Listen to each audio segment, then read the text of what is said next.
I'm going to go get my old hat. I'm going to put it on. And I'm going to walk around my house even if my wife gets mad. But I'm going to strut just like it was an Easter parade. Not just for one day. Even when that hat comes off, I'm going to strut every day. And we are remembering the Reverend Dr. Calvin Butts, the longtime pastor of Abyssinian Baptist Church and an activist who gained national political prominence for his work, has died at the age of 73.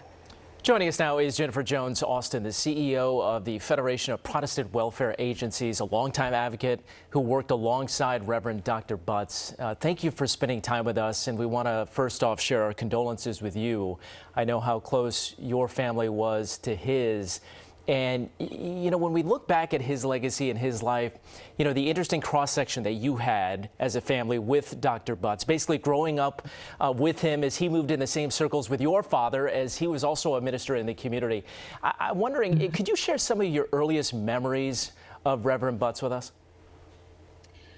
Thank you for giving me an opportunity to express my condolences to the Butts family, to the Abyssinian family, the Harlem community, New York City, and the nation over. We've lost a giant of a leader. I think one of the things that's most important to note is that my father was several years Butts' senior. But he moved, you know, my dad was a giant, if you will, and there were other giants in New York City who were leaders in the movement and in the church. And Butts came on in and he moved right along with them.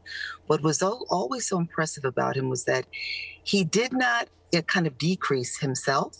Even though he was a junior, he understood his place and his role in the community. He understood his place as the leader of Abyssinian, and he lived into it. He never, you know, just kind of like, you know, fell back. He lived into his role and his leadership. He loved the community. He would refer to the Abyssinian community as his beloved. He loved them, and he worked to serve Abyssinian, the Harlem community, bringing his whole self to the work of service and justice. He did work so often behind the scenes with politicians. What would you say, Jennifer, was his biggest legacy, and what do you think he'd want us to carry forward?